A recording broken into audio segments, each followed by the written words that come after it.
Olá, começa agora o programa Questão de Ordem e o tema de hoje é a proibição de celulares nas escolas. O projeto de lei que quer proibir o uso de aparelhos em escolas públicas e privadas no estado foi aprovado por unanimidade na Assembleia Legislativa de São Paulo.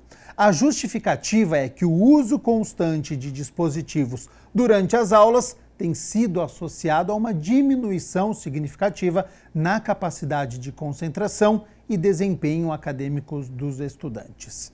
No mês de outubro, já havia sido aprovado o projeto que proíbe o uso de aparelhos eletrônicos nas escolas públicas e particulares na Câmara dos Deputados e segue em tramitação. Na pandemia, os aparelhos foram aliados nas escolas à distância. Pelos dispositivos, muitos estudantes fazem pesquisas, conversam, montam grupos.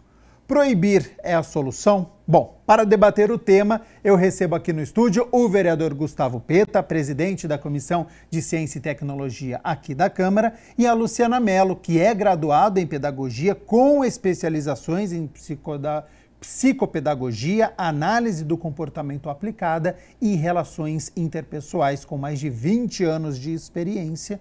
Então, quero agradecer muito a presença de vocês dois. Lembrando que a vereadora Guida Calisto foi convidada para participar do programa, aceitou o convite, mas teve um imprevisto, por isso não vai participar. Lembrando que o debate vai acontecer, então, e eu farei as interrupções quando o necessário. Vereador Gustavo Peta, começo com o senhor. Como tem assistido este debate sobre o uso ou não de celulares em um ambiente escolar? Seja bem-vindo ao Questão de Ordem. Primeiro agradecer o convite, cumprimentar o Gabriel, a Luciana, dizer que é um debate muito importante, um debate que eu acho que mobiliza, vamos dizer assim, a sociedade brasileira e a sociedade no mundo todo, né? Acho que está todo mundo discutindo essa questão hoje. Lógico, há países mais avançados em legislações, outros ainda fazendo debate, mas realmente a possibilidade de você ter hoje jovens, adolescentes e até crianças tendo o celular no seu dia a dia fez com que muitas crianças e adolescentes passassem a utilizar esses dispositivos durante o período da aula e no período do intervalo. Uhum. E os estudos têm comprovado, os estudos que estão sendo feitos, que o uso indiscriminado desses dispositivos, dos aparelhos celular, do acesso às redes sociais, do acesso a outras informações durante o período da aula e durante o intervalo, tem atrapalhado o desempenho acadêmico, o desempenho escolar dessas crianças, desses adolescentes, e também a sua capacidade de concentração. Aliás, aí não é só no ambiente escolar, mas o uso indiscriminado e exagerado nas redes sociais, na internet, tem comprometido, inclusive, vamos dizer assim, a questão cognitiva. Uhum. Né? E eu estou dizendo baseado em muitas pesquisas e muitas coisas que estão sendo feitas a partir desse uso indiscriminado que existe hoje. Então, por mais que eu possa achar que a proibição é sempre uma medida muito dura, há alguns momentos em que o Estado realmente precisa criar, né, mecanismos, legislações para garantir, vamos dizer assim, um equilíbrio. E a coisa hoje está desequilibrada e está atrapalhando o desempenho acadêmico escolar da coletividade. Então vira uma questão de interesse público. Não é só uma questão de direito individual. Uhum. O interesse público nessa situação, na minha visão, ele se sobrepõe ao interesse individual, vamos dizer assim, da criança poder ou não ter a liberdade de usar o seu aparelho. Naquele momento, é importante um nível maior de concentração, de respeito maior ao professor, que está ali dedicado, querendo transmitir conhecimento, e você muitas vezes não consegue, vamos dizer assim, transmitir esse conhecimento porque está todo mundo plugado em outra forma de acesso à informação, às vezes informações que nem são tão importantes e necessárias, né? Então eu realmente, a minha posição é de concordar com essa proposta da Assembleia Legislativa, que veja, num momento de grande polarização no país, de discussões que formam, vamos dizer assim, posições bem distintas, ele é aprovado por unanimidade. Então, acho que isso é uma demonstração de que realmente a sociedade brasileira resolveu colocar um freio nessa questão. Muitas escolas particulares já proíbem, né, na prática, a partir dos seus estatutos, dos seus mecanismos internos, e a experiência dessas escolas é que isso foi positivo, né? Pode ter tido algum tipo de reclamação ou não, mas na prática, tanto para o professor como para os alunos, foi uma experiência positiva e eu acho que por isso tem que ser replicado para o Brasil todo, em especial também para as escolas públicas. Luciana Mello, é fácil convencer os adolescentes que passaram uma parte da pandemia fazendo aulas pelo celular, que a diversão está no celular, no tablet, que hoje ele utiliza para pesquisas, mas também para escutar músicas, enfim, e que agora esses aparelhos podem ser proibidos nas escolas. Seja bem-vindo ao programa Questão de Ordem. Obrigada, Gabriel. Um prazer estar aqui com você, estar aqui com o vereador também, Gustavo. Bom, os adolescentes, por natureza do seu momento, da sua fase, a gente já tem um difícil acesso a eles. Então, um comportamento mais isolado, uma preocupação em relação à sua autoimagem, uma dificuldade de relacionamentos interpessoais. Então, isso já é natural dessa fase do desenvolvimento. A questão do uso do celular acentua esse distanciamento social, porque eles acabam se apoiando atrás de um mecanismo tecnológico, eles não precisam se expor dentro da naturalidade, ao vivo e a cores, eles podem utilizar também das ferramentas de filtro, daquela ilusão do Instagram, eles utilizam também a questão de comparação da vida, do convívio social, que isso acaba acarretando prejuízos. Porque no momento em que eles precisam se relacionar, eles não têm essas ferramentas sociais trabalhadas, porque eles não desenvolveram. Então, eles sabem interagir mediante uma tela, mas no momento de interação social, de fato, a dificuldade aumenta. A gente pode pensar nas questões do aumento dos transtornos de ansiedade. Por exemplo, quando um adolescente é convidado para uma festa, o que era em gerações anteriores algo super esperado, desejado e almejado com a família, né, que a gente tinha pedido uma semana antes, um mês antes, e ficar bem comportado para o pai e para a mãe, deixar a gente ir, né? Hoje, quando eles recebem um convite social, isso é um caso de ansiedade, de crise de ansiedade. Como eu vou, que roupa eu vou, mas num grau elevado, que adoece esses adolescentes. Então, hoje a gente tem muitos estudos na área de neuropsicologia, psicologia, neurologia, pedagogia, psicologia, enfim, e até na parte química e biológica também, que o desenvolvimento orgânico desses adolescentes, eles estão aquém às gerações anteriores. Não só na questão de QI, realmente, isso está super comprovado, que as próximas gerações terão QI inferiores às gerações passadas. Então, está tendo um déficit cognitivo geral, por conta do uso das telas. Além dessa preocupação cognitiva, neurológica, vem a questão social. Porque são dentro das interações que você consegue formular sua vida social adulta, né? As crianças não brincam mais na rua, não interagem entre si, não vão para a casa dos amigos, não tem aquele número de primos, né, em festas de fim de ano, em aniversários. São crianças privilegiadas, aquelas que ainda conseguem isso, mas no geral não. E a gente perdendo essas relações sociais naturais, as relações virtuais não vão substituir. Então, realmente tem um grande prejuízo nessa questão dos adolescentes, em especial, que já tem essa fase de desenvolvimento cheio de desafios, e as questões dessas relações interpessoais, intrapessoais, ficam muito potencializadas, dada a esse envolvimento indiscriminado dessas relações que não existem, né, dessas falsas relações. Então, pode até dar uma sensação de que eu tenho muitos amigos, os likes, as curtidas, as mensagens, os grupos, mas isso não é real. Pieta, você entende que este assunto é para ser discutido mesmo na Câmara dos Deputados, na Assembleia Legislativa, que é a Alesp, uma possível proibição em todas as instituições de ensino, ou isso deveria ser um assunto de especialistas com as escolas, com os pais? Eu entendo que é para ser discutido sim na Assembleia e na Câmara, porque esse é um problema que impacta todas as escolas, né? As escolas públicas, as particulares, de todas as regiões do país, no caso de São Paulo, de todas as cidades de São Paulo.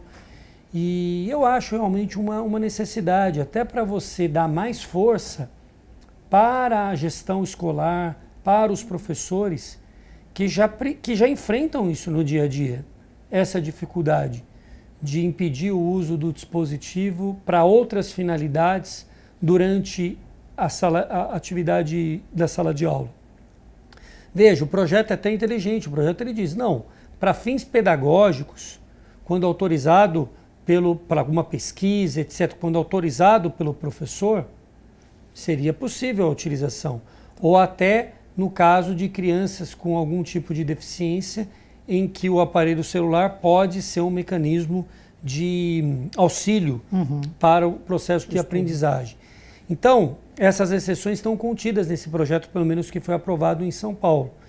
Eu acho que com essas ressalvas, o projeto deve ser e precisa ser sancionado pelo governador. Eu vejo assim, todas as grandes novidades geram geralmente na sociedade desequilíbrios. E a sociedade em algum momento precisa sentar, conversar, discutir e reequilibrar a coisa. O uso do celular não está sendo proibido para os adolescentes. Os adolescentes poderão utilizar o celular nas suas respectivas casas, em seus momentos de comunicação com outros adolescentes. Mas o Estado está dizendo, na escola não. Na escola é um lugar para aprender.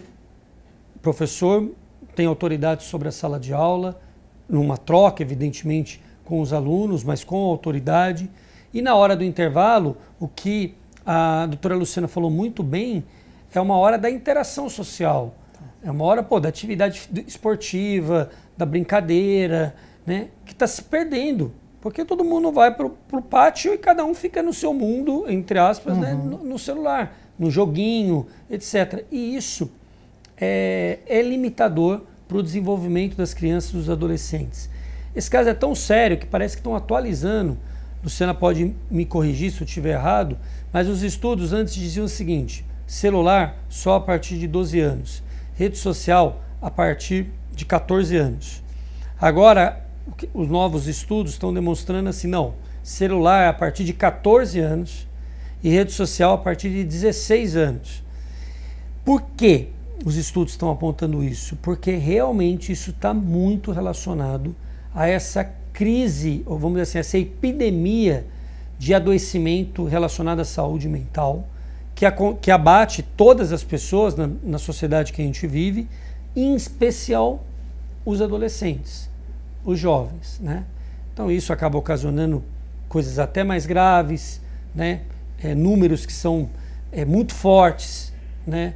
Em relação a coisas que chegam até a fatalidade dos jovens, das crianças perderem a vida. Sim. Então é uma situação complicada que a gente está vivendo, e por isso que eu acho que medidas como essas são importantes para a gente reeducar também. Claro que as novas gerações que chegam, já chegam com uma regra mais colocada. As que estão na transição vão enfrentar algumas mudanças, mas eu acho que elas são necessárias diante de tudo que está acontecendo.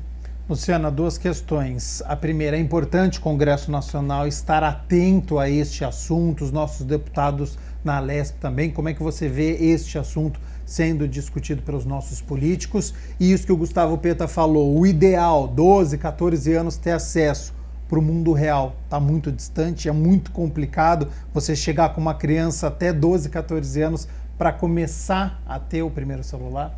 Vamos lá, vamos com a primeira pergunta. Eu fico muito feliz em observar e ver esses movimentos na prática dos nossos parlamentares em relação à primeira infância e um olhar importante em relação aos adolescentes. É um público que não é visto.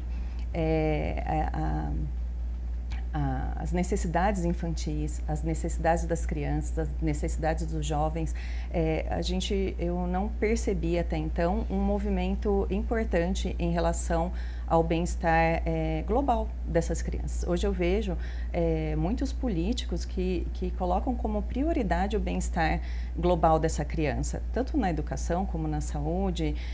Eu acredito que até a pandemia veio realmente para mostrar que não tem como nós dissociarmos a educação do cuidar e da saúde. São áreas extremamente conectadas. A escola, a gente não pode dividir em blocos, né? A educação familiar, a educação escolar, a saúde, o cuidado, estão todos conectados. E todos fazemos parte dessa rede de cuidado infantil. Então, perceber o movimento dos nossos políticos, parlamentares, enfim, com esse olhar de base, porque é onde tudo começa. Então, a gente conseguindo fortalecer essa base, estruturar com educação, com cuidado, com visão, com proteção, a gente pode almejar sim um futuro muito melhor. Então essa importância, essa votação unânime, essa não polarização com olhar em relação ao bem-estar biopsicossocial dessas crianças, realmente eu acho que foi um passo muito importante dado em direção a essa visão multiprofissional e holística em relação ao início da vida. Então, vamos lá para o segundo ponto. Qual era mesmo? O Petra, do mundo... Recomendações de quanto deve ter o celular, o ideal e o real. E o que tem acontecido. Então, vamos lá. Vamos à segunda questão. É muito interessante o que o vereador Gustavo colocou. Eu acho que está muito mais no universo ideal, infelizmente. Os números que eu tenho acompanhado, que a partir dos 2 anos a criança não deve fazer uso do celular, que é muito cedo ainda, muito distante, né, do que o senhor colocou. Eu lembro que na época da pandemia, nós instituímos em casa que minha filha teria o celular a partir dos 12 anos, mas ela tinha 10. E então foi necessário a gente antecipar. E eu, né, como educadora, pedagoga, enfim, fiquei muito angustiada em relação a isso.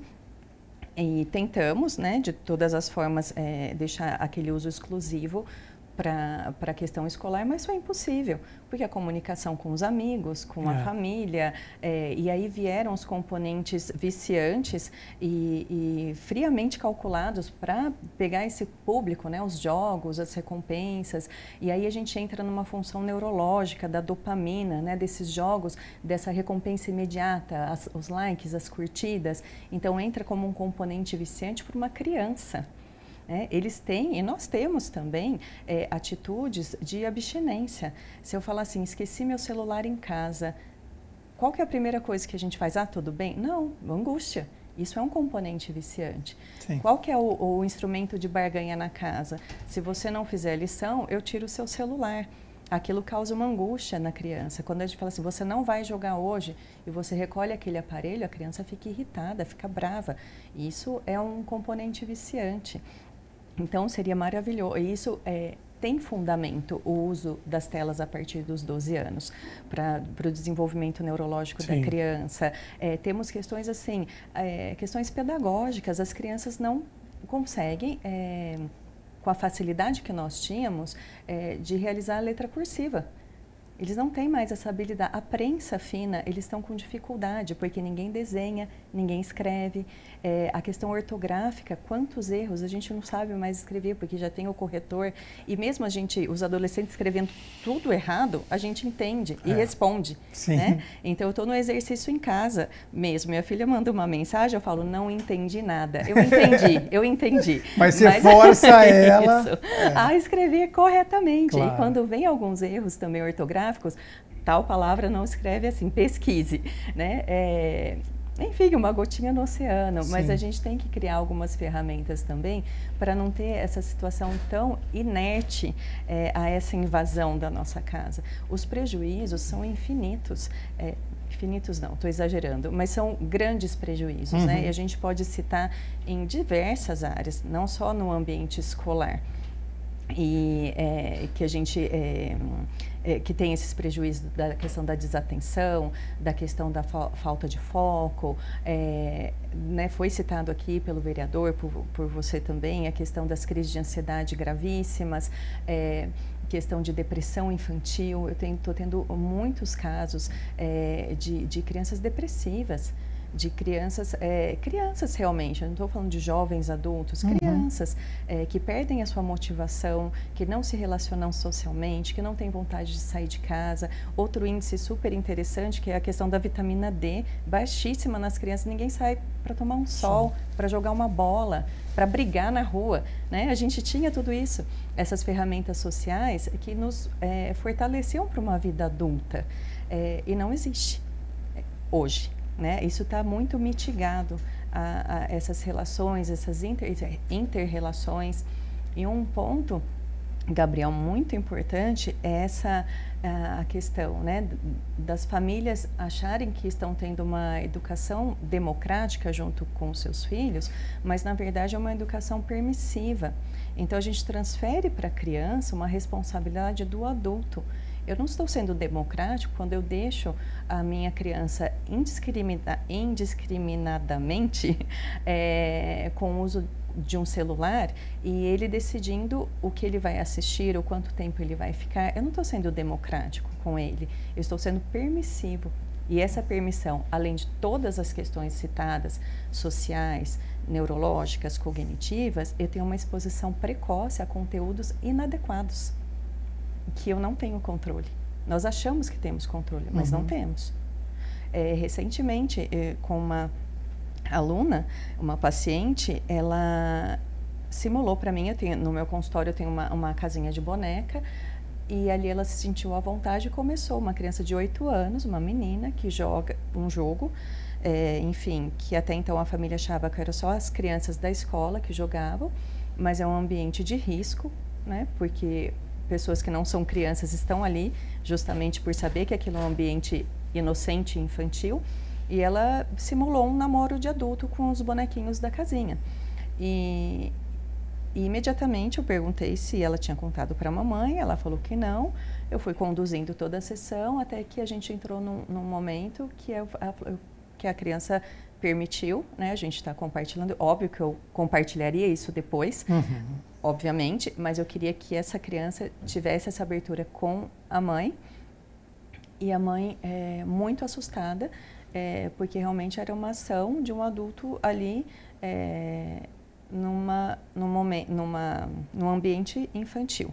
E fora os vídeos, os comerciais que aparecem do nada no meio de um vídeo infantil, né? Sim. Então é muito preocupante essa questão, é muito séria, não é só uma situação de proibição ou não, para se chegar nesse ponto, é que realmente a gente espera nos nossos representantes que questões, que atitudes sejam tomadas, e certamente numa situação de lei imposição à contrariedade, à discussão, e especialmente nos adolescentes, isso vai ser com certeza muito debatido, e as escolas devem abrir esse espaço para debate, mas que fique claro que a decisão foi tomada, né? Isso é uma atitude responsável. Não cabe à criança e ao adolescente essa decisão. Cabe a discussão, sim. Muita discussão, fazer a escuta dos jovens, fazer a escuta das próprias crianças, e eles clamam por limites. Foi bem interessante que eu orientei uma família a instalar, né, um dispositivo de controle de tempo. A mãe se esqueceu e a criança não. Olha só. Então ela chegou, a mãe viu ela no celular o tempo todo e ela falou, mas eu já não falei que... Mas ela falou, mas você não colocou o aplicativo aqui no meu celular. E deu o celular para colocar. Então aquilo para mim foi o simbolismo de que, se conversando e mostrando a gravidade da situação, a gente consegue sim caminhar com essas crianças, consegue sim caminhar com esses jovens, mas abrir sim o espaço de discussão, mas com fundamento, não só de maneira impositiva.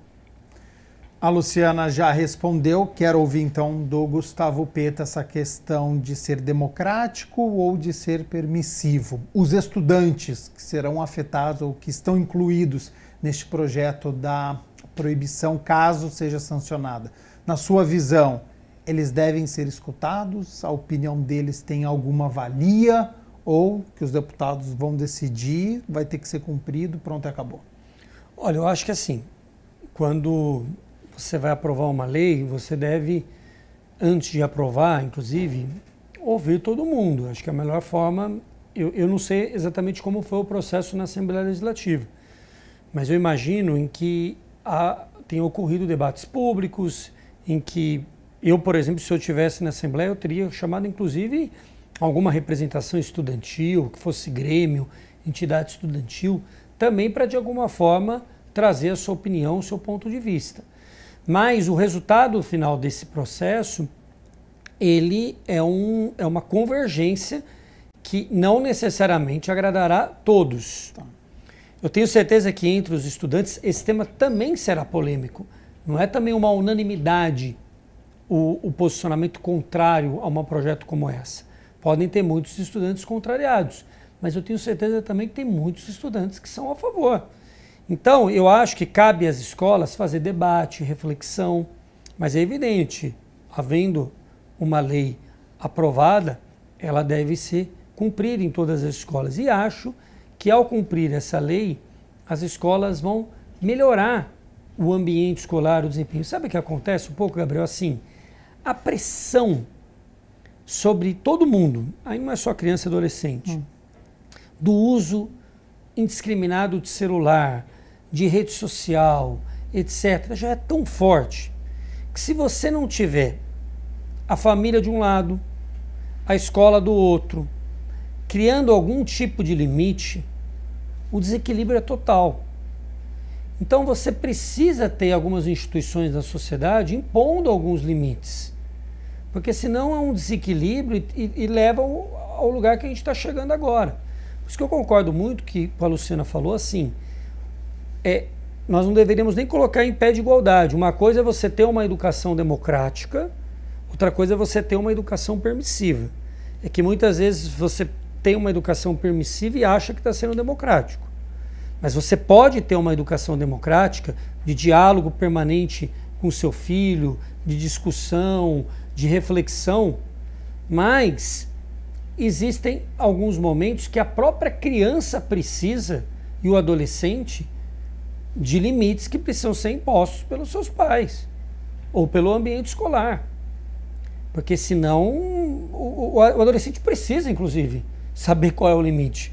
Mesmo que em algum momento ele rompe esse limite. Tá. E você tem que, de alguma forma, repreender, discutir e tal. Mas o limite tem que ser colocado, porque se o limite é colocado no processo de formação, você nem sabe qual é o limite. Porque o seu pai, a sua mãe, nem limite colocou, né? Então eu acho que, por isso que eu concordo muito com a Luciana falou, não podemos ser permissivos, porque isso gera diversos outros tipos de problema. Agora, ao mesmo tempo, é possível fazer discutindo, conversando, dialogando, respeitando um posicionamento, procurando mudar aquele posicionamento quando o posicionamento não é o mais correto, né? É a mesma coisa da sala de aula. Eu gosto muito dessa ideia de troca entre o professor e o aluno. Ela é importante para o processo de conhecimento, de aprendizado, mas são lugares diferentes. Não é a mesma coisa. Ali uma pessoa é responsável por transmitir um conhecimento e a outra por adquirir. Essa que está adquirindo também transmite de alguma forma. Até se a gente for procurar lá o que o Paulo Freire nos ensinou tudo. Mas não é exatamente a mesma coisa. Porque senão você também cria distorções. O professor tem uma responsabilidade e tem uma autoridade também que precisa ser respeitada dentro da sala de aula. Luciana, na sua resposta você já citou, mas para a gente poder fechar este assunto, os estudantes devem ser ouvidos, escutados, mas não que a decisão final saia deles, é isso? E também, pegando o gancho do que o Gustavo Pieta falou, a importância dessa questão do limite. Cada pai, isso aí é de cada um vai ter o seu limite, ou é importante, não, para os adolescentes, para essa faixa etária, existe um certo limite para determinado assunto? Gabriel, tudo deve ser conversado. A lei está imposta, né? Então isso não tem o que se discutir, foi uma lei muito embasada, discutida, teve muita participação de várias áreas, e ela foi muito bem aceita, haja vista aí a questão da votação. Várias áreas fizeram a escuta e a fala para que se chegasse nessa questão legal. Então, não foi simplesmente uma regra imposta. E, especialmente, como o vereador colocou, uma necessidade de apoio da sociedade. Então, uma questão de suporte realmente que não só as famílias, como as escolas, ou mesmo o professor em sala de aula, ele não tem ferramentas para impedir que o uso do celular em sala de aula seja banido de alguma maneira, porque isso está mais comprovado, enfim, por tantas áreas, que o tamanho do prejuízo em sala de aula. Então, eu acredito muito que essa lei venha realmente para somar. Em relação à escuta dos adolescentes, eu acho que vale muito a discussão, e aí a gente cai na questão não da imposição, mas da escuta democrática, mais que quem decidiu isso. Foram pessoas preocupadas com esses prejuízos que as crianças e os adolescentes estão tendo. Então, cabe a discussão sempre, mas a decisão já está tomada. E isso é importante para margear as condutas das crianças e desses adolescentes também. Eles carecem dessa conduta direcionada. E cabe aos pais, juntamente com as escolas, juntamente com todos os órgãos que estão aí em prol a esse olhar cuidadoso em relação à estrutura cognitiva e emocional das crianças, unirem. A transferência também é um ponto, a transferência de responsabilidade é muito importante, Gabriel, no sentido de que, não querendo frustrar o meu filho, eu transfiro para o outro essa responsabilidade. Então, isso é um erro também. Então, assim, a mamãe deixa você usar, mas é a diretora que não deixa. E você acaba fazendo uma transferência errada, que você desestrutura essa criança para uma formação civil, para uma formação de moral, de convivência social. Até porque, às vezes, os pais até concordam com a decisão, sim, mas põe na pré-escola. É a escola que não deixa. Eu até deixo, mas é a escola. E, no fundo, ele está concordando com isso. E aí eu até estou refletindo aqui também como pai, né? Porque esse movimento de não permitir que as crianças tenham frustrações durante a sua fase infantil e adolescência, é um erro também. Sim. Porque aí depois, as primeiras frustrações, você vai sendo criado numa redoma, numa bolha, numa coisa muito protegida, e quando vem as primeiras frustrações lá fora, você ser, vamos dizer assim, rejeitar as rejeições, isso impacta na sua vida de uma forma que leva muitas vezes à depressão, que leva ao adoecimento. Não sabe como lidar. Não sabe como lidar. Então é melhor que ela tenha frustrações e rejeições durante a sua formação, para que ela esteja, inclusive, melhor formada para lidar com o mundo que é difícil, né? Sim. É complexo, sim, é cheio de frustrações, é cheio de ideias que não são concretizadas, né? Então eu acho que, só para aproveitar esse gancho, né? Que eu acho que tem a ver um pouco com essa discussão. Sim. Você tem que impor limite. Você tem que criar, muitas vezes, frustrações para também ir fortalecendo aquela criança, aquele adolescente a ter uma estrutura melhor para lidar com o mundo lá fora, né? Ô, Luciana, então para não virar um escola contra criança ou professor contra aluno, é muito importante os pais estarem de cabeça nesse debate e falar, não vai levar nem o celular para a escola porque existe uma lei que está proibindo. É função dos pais fazerem isso para não virar um aluno contra a escola, aluno contra professor. Os pais são os primeiros educadores morais, os primeiros. É dentro do seu ambiente familiar que você vai estruturar a formação do seu filho, o respeito, a empatia, a obediência da pessoa mais velha, a obediência de um professor. Então, começa em casa.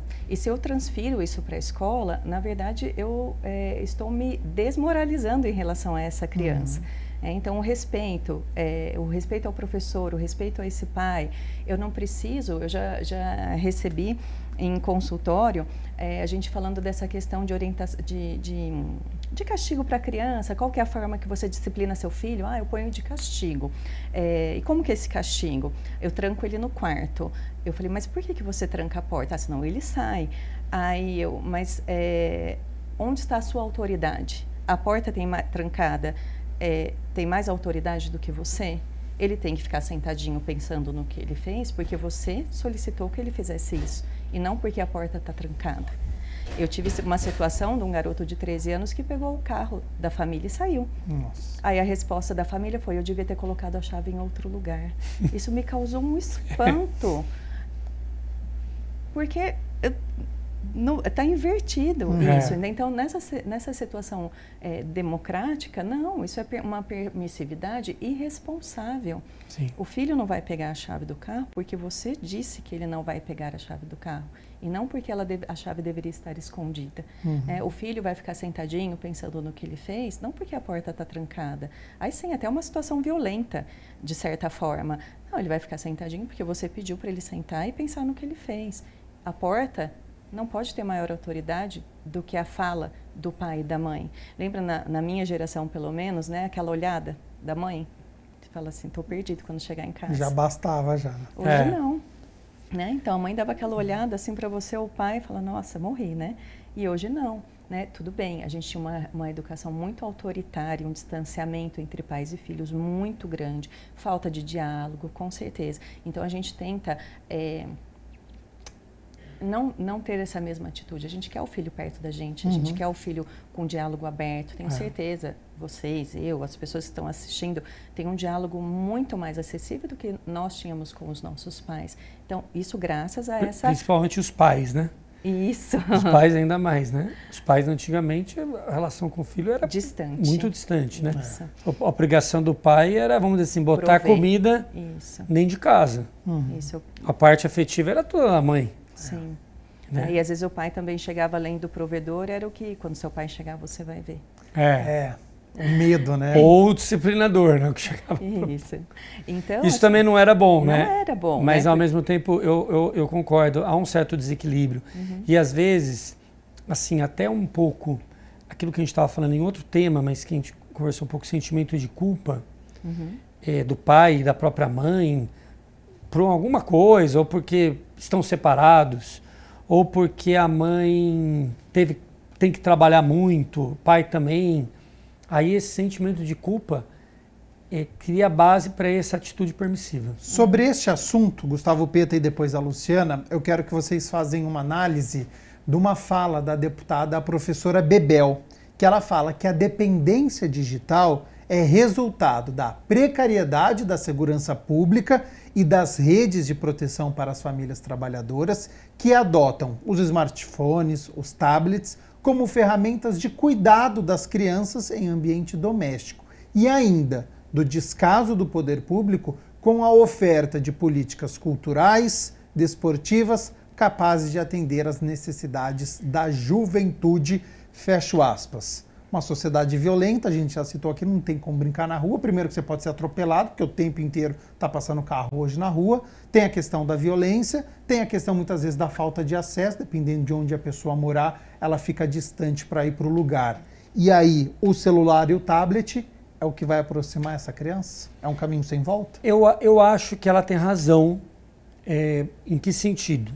em que você realmente precisa oferecer melhores alternativas para as crianças e para os jovens de atividades sociais, culturais, esportivas, com mais segurança, com mais qualidade. Isso o Estado precisa ofertar, principalmente para a maioria da juventude que não tem acesso a espaços privados que oferecem isso, né? As crianças da elite têm condomínios, têm clubes, têm espaços privados que já oferecem essas alternativas, academias e tal. A maioria das crianças e adolescentes não tem acesso a isso e o Estado tem que prover. Então eu concordo. Mas, ao mesmo tempo, eu também acho que o problema é tão complexo e tão difícil que hoje essa epidemia de uso, vamos dizer, epidemia de uso indiscriminado de celular, afeta também as crianças e os adolescentes que têm acesso aos bens culturais e esportivos da melhor qualidade. Ok. Então, a pessoa está ali dentro do condomínio fechado, a criança, tem tudo ali em torno dela. Tem a quadra, piscina. E ela tá no tablet. Tá. Se a mãe não tomar uma atitude de equilibrar tal, ela também ficou viciada naquele uso, né? Equivocado. Então eu concordo nesse sentido que realmente é uma necessidade, mas o problema ele é grave e ele afeta inclusive todas as classes sociais por conta disso. Luciana, quero ouvi-la também, porque isso aqui é um caminho sem volta. É um caminho sem volta no sentido do uso tecnológico, né? Tudo o que a gente vive, nosso cartão, nossa conta do banco, a comunicação, a gente não pode negar o benefício que isso trouxe. Okay. O encurtamento das distâncias, a facilidade que eu consigo conversar com os meus parentes do Nordeste, com a minha amiga que mora fora, enfim, com a facilidade de que tudo que a tecnologia nos trouxe. Fato.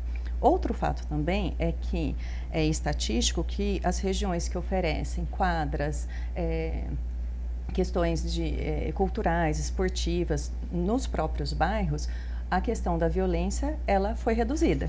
Então, as áreas que são oferecidas, quadra de basquete, de vôlei, campeonato de futebol, teatro, dança, música, isso é fato que reduz a questão da criminalidade. Então, o investimento nessas áreas, eu acho que a gente não pode deixar de lado de forma alguma. No entanto, né, que casa com o que o nosso vereador colocou, é o movimento familiar. E de ter o acesso, porque às vezes você tem a região onde eu moro, quadras magníficas, públicas, espaços excelentes, vazios ou depredados. Então, a gente tem que criar essa cultura desse valor. E mais uma vez, a função da família, né, de estar propiciando para essas crianças, para esses adolescentes, incentivando. Nós não precisávamos de incentivo. O que mais a gente queria era ficar na rua de segunda a segunda. Era o contrário, né? A mãe vinha no portão tirar da rua, com o chinelo na mão para saber...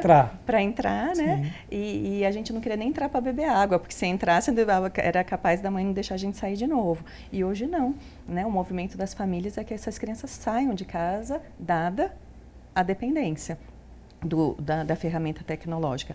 Sim, um caminho sem volta, porque tudo tende a isso, né? Mas a gente tem que enxergar o que de positivo teve nisso e se atentar a essa questão indiscriminada, aos prejuízos, especialmente na primeira e segunda infância, em que as crianças não podem se responsabilizar por questões pertinentes do universo do adulto. Gustavo Peta e depois Luciana. Ao longo do programa, já falei algumas vezes, né? O projeto que seja cumprido. Então, caso ele seja aprovado, ele vai ter que ser cumprido. Como cumprir, então, em sala de aula esta determinação? Eu tenho na minha família mãe professora, há mais de 25 anos, irmã, 2 tias. Então, eu vejo quando é difícil você preparar a aula, você fazer prova, corrigir prova, diário de classe, reuniões semanais, dificuldades de estrutura nos colégios em relação a equipamento, relação com os pais, mais as dificuldades que já tem dentro da sala de aula com todas as pluralidades. E aí o professor ele vai ter que tomar cuidado para ver se o aluno está com o celular, se o outro não está. Como é que a gente faz uma lei para ela ser cumprida, para não ser só mais uma lei?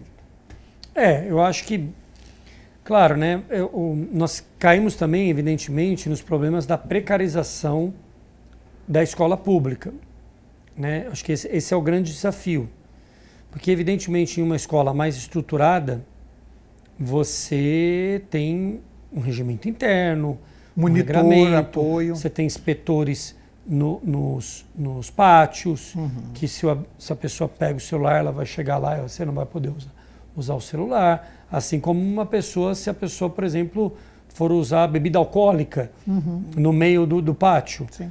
o inspetor chega e você não vai usar a bebida alcoólica e não vai poder usar. Ponto. Então vai tomar uma advertência, vai tomar uma suspensão. Eu estou falando de medidas eu estou dizendo extremas.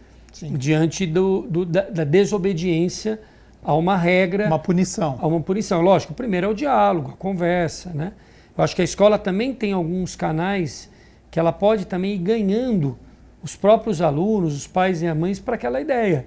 Por isso que o diálogo, a reflexão, os debates, a escola precisa preparar também, se preparar para o respeito à lei, né? É uma regra? Tem que ser cumprida? Tem. Mas você pode também ir convencendo aquela comunidade escolar da necessidade da obediência a essa regra, né? Assim como um aluno dentro da sala de aula não pode desrespeitar o professor, e quando ele desrespeita, existem procedimentos que precisam ser adotados, você pode até dizer, mas tem escola que o aluno desrespeita e não acontece nada. Tá, mas deveria acontecer. Então a gente tem que melhorar as condições da escola para que aquele aluno se enquadre no projeto pedagógico da escola. Isso entra dentro do projeto pedagógico. Então o aluno não pode utilizar, a não ser que seja autorizado por professor para fins pedagógicos. Tá. Então eu acho que eu também não acho simples. Não acho que é uma lei, ou como qualquer outra lei, ela não rapidamente, vamos dizer assim, é obedecida por todos. Mas eu tenho a impressão que o entendimento hoje tem crescido na necessidade de haver restrição a isso.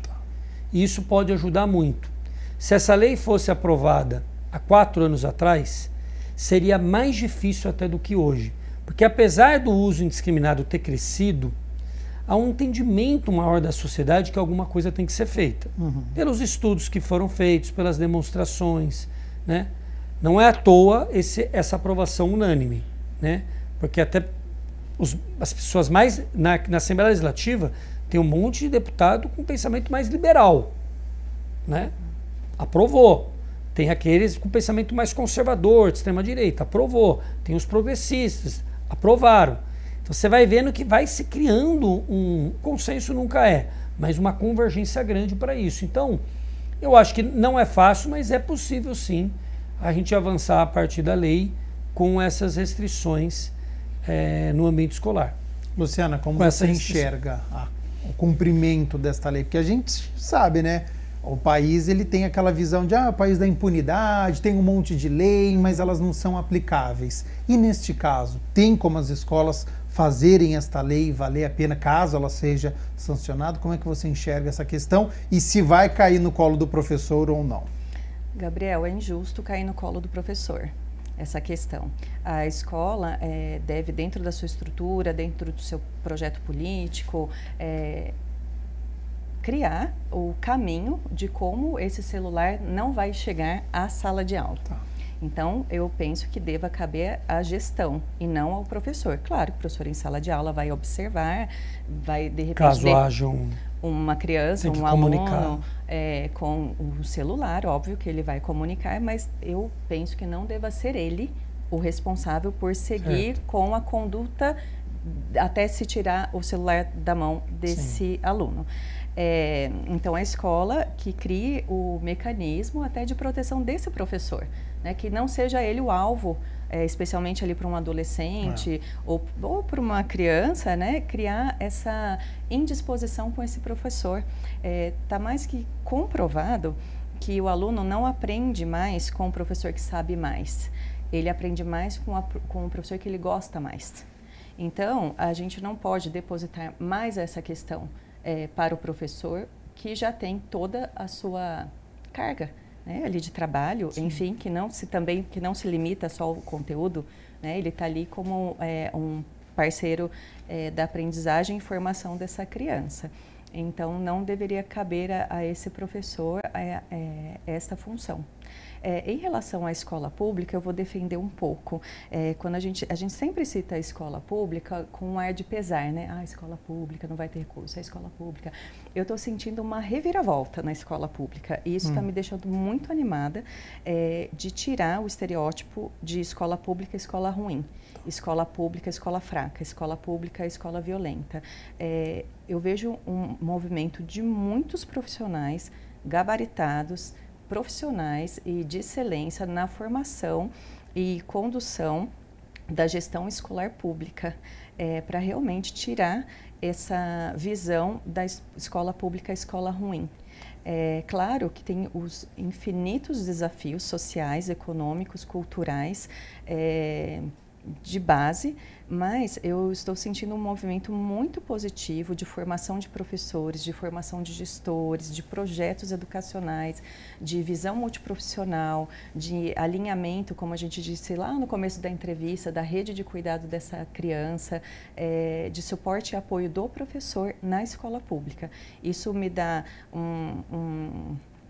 uma certa alegria até, felicidade de vislumbrar a escola pública com passos de melhora em relação a isso. Então, temos sim escolas públicas monitoradas por câmeras, temos sim gestão, excelência, de excelência de direção, de coordenação, de funcionários, claro, com todos os desafios da escola pública, mas eu vejo pessoas muito empenhadas para que mesmo que em passos não tão velozes como a gente gostaria, mas empenhados em fazer essa mudança desse cenário, desse estereótipo da escola pública. Então, eu acho sim que a escola pública tem toda a condição de implementar, especialmente porque nós lidamos com seres humanos, investimento de vida, perspectiva de futuro para esses jovens, então a gente não pode deixar esse sentimento negativo em relação à escola pública dominar, né? Então, a gente tentar vislumbrar uma fala positiva em relação, e que as escolas que tenham dificuldade, que mostrem resistência em relação a isso, que seja uma exceção. Que eu acredito muito na gestão e de que a escola pública, sim, ela tem todo o potencial para seguir em pé de igualdade realmente com a estrutura da escola particular em relação a essa condução da proibição do uso do celular. Reta final do programa Questão de Ordem, os últimos minutos. Gustavo Peta, em relação à idade, o projeto de lei que está no Congresso Nacional, ele fala em uma liberação para o ensino médio. Você entende desta maneira também? Já tem maturidade, alunos de 15, 16, 17 anos? Ou para você teria que ser proibido tudo, do ensino médio até o ensino fundamental? Olha, a minha tendência a achar... Eu queria até ouvir a Luciana, que ela estuda mais o tema. Mas a minha tendência é achar que sim, viu? Que se a gente pudesse realmente restringir mais o uso do celular até o final do ensino médio, seria melhor. Uma coisa é na universidade. A universidade, eu acho que aí já é uma outra fase da vida. É claro que a universidade pode também colocar limites, mas aí cada universidade tem autonomia. Não é mais tão grave porque já é um adulto. Já é uma outra fase da vida que a pessoa também... o desperdício do processo de aprendizagem prejudica mais individualmente a pessoa, né? Já é uma outra fase. Mas no ensino médio eu acredito que o ideal seria restringir sim. É porque eu acho que a necessidade do uso do celular é tão forte, é tão contundente na vida das pessoas, que ninguém precisa ser, vamos dizer assim, estimulado a usar o celular para buscar informação, rede social, porque isso hoje é um imperativo na sociedade. Então, na escola, eu acho que você deveria ter restrições, entende? Acho que o único prejuízo que existe, por isso que talvez o ideal, pelo menos em perspectiva, seria ter uma forma de armazenar o celular na entrada e você buscar na saída. Por quê? Porque você pode ter um prejuízo aí na comunicação. existe uma questão de comunicação antes e depois da escola. Sim. Né? De conversa com os pais, de conversa com o responsável. E hoje a comunicação toda é feita pelo celular. Sim. Então você tem que pensar nisso, porque realmente isso é um mecanismo hoje até às vezes de segurança, de acessar. Então é uma necessidade. O jovem, por exemplo, ele sai da escola e ele vai pegar o ônibus. Estou falando principalmente do ensino médio, mas também do Fundamental 2. Hoje você tem dispositivo no celular que você calcula o tempo que o ônibus vai chegar. Sim. Você vai perder isso, você vai pegar o ônibus sem o celular. Então essas questões do antes e depois, você teria que pensar melhor. Mas no ambiente escolar, a minha tendência já que a restrição ela é uma necessidade. Ela é melhor para o processo de aprendizagem. Então, eu queria até ouvir estudos melhores, porque eu também sempre me embaso muito no que a universidade, do que os especialistas estão estudando.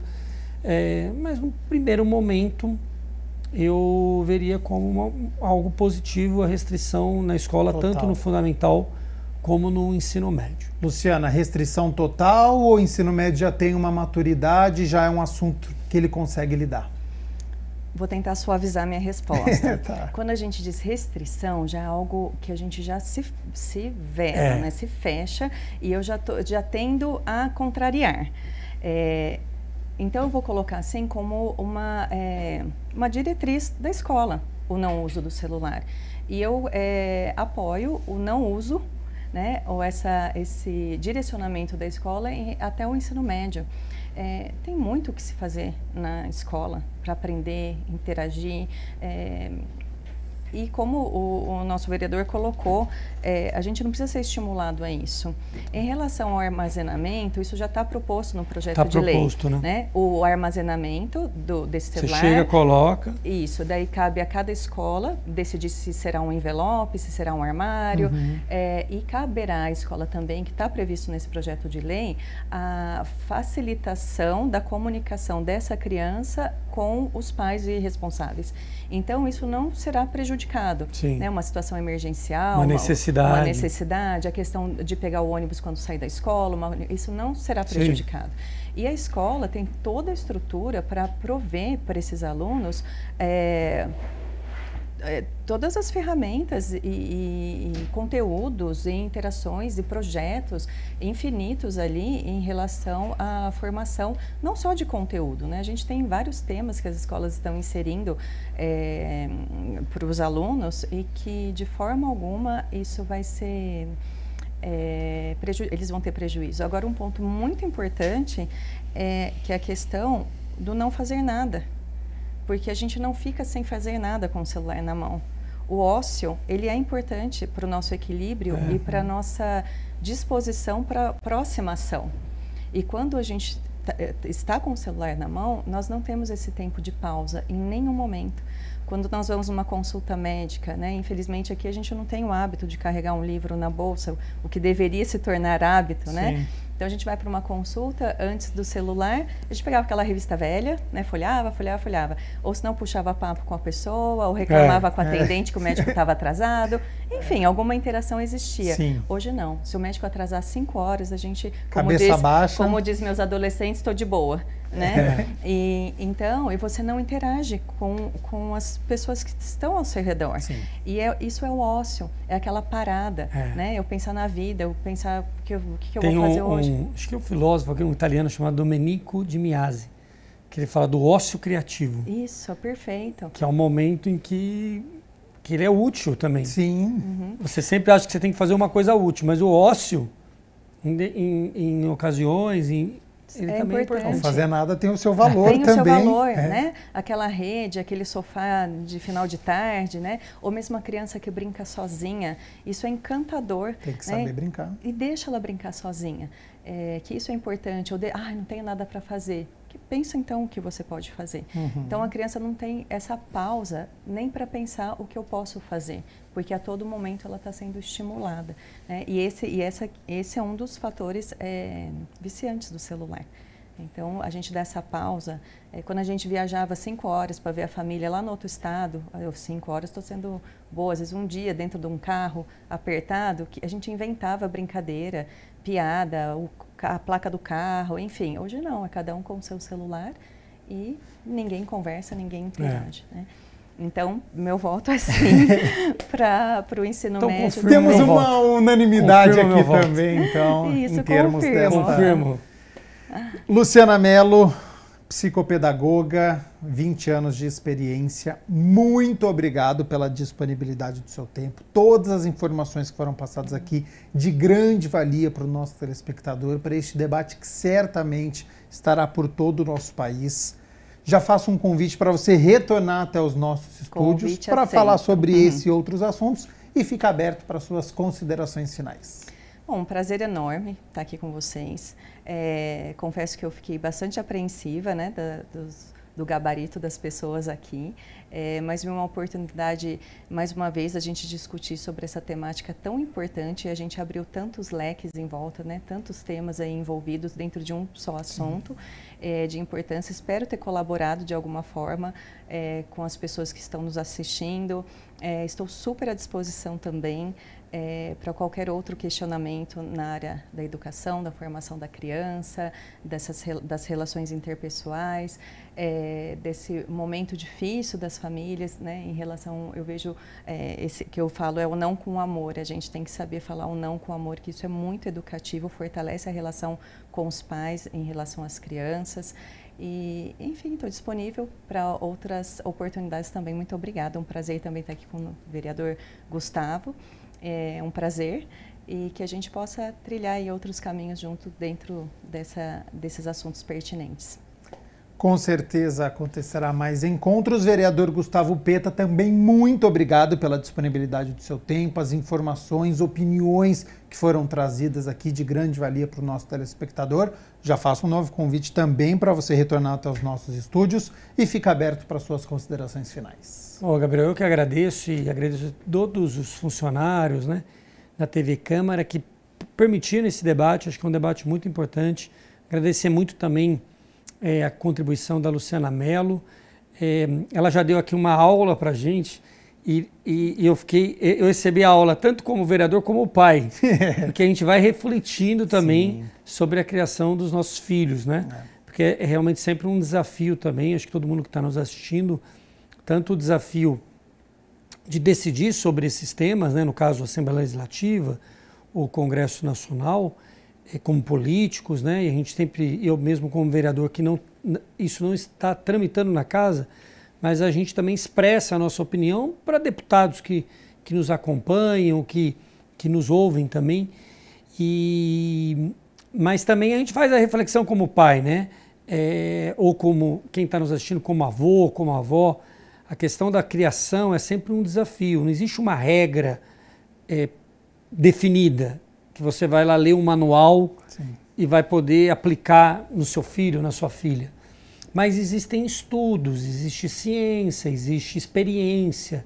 Eu acho que isso tudo a gente tem que buscar dialogar para tentar fazer da melhor forma possível. Então eu queria terminar nesse debate dizendo o seguinte, que não só a gestão da escola, que vai ser a principal responsável por fazer essa lei funcionar, mas também os pais, as mães, precisam colaborar e compreender que isso é uma necessidade objetiva na formação das crianças e dos adolescentes no Brasil todo. Esse é um problema de interesse público, de interesse coletivo.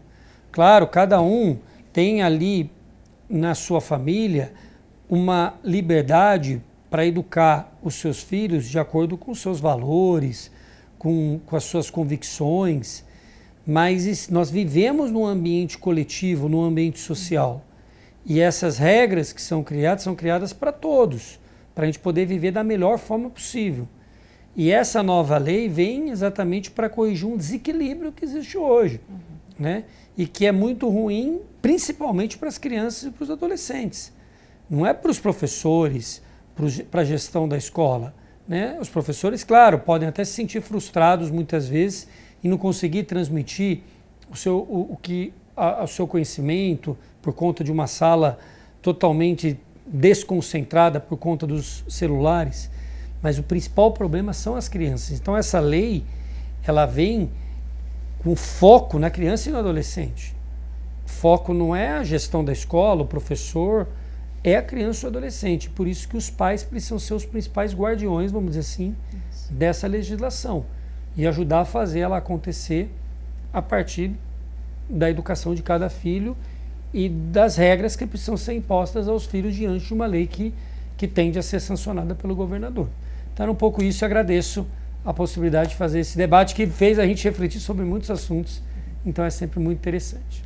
E eu agradeço você de casa pela sua companhia, pela sua audiência, espero que você também esteja refletindo, se tem criança, tem adolescente em casa ou na família, que converse aí com o seu vizinho, no bairro, sobre este assunto que certamente vai gerar ainda muitos assuntos. O programa Questão de Ordem fica por aqui. Até a próxima semana. Tchau, tchau.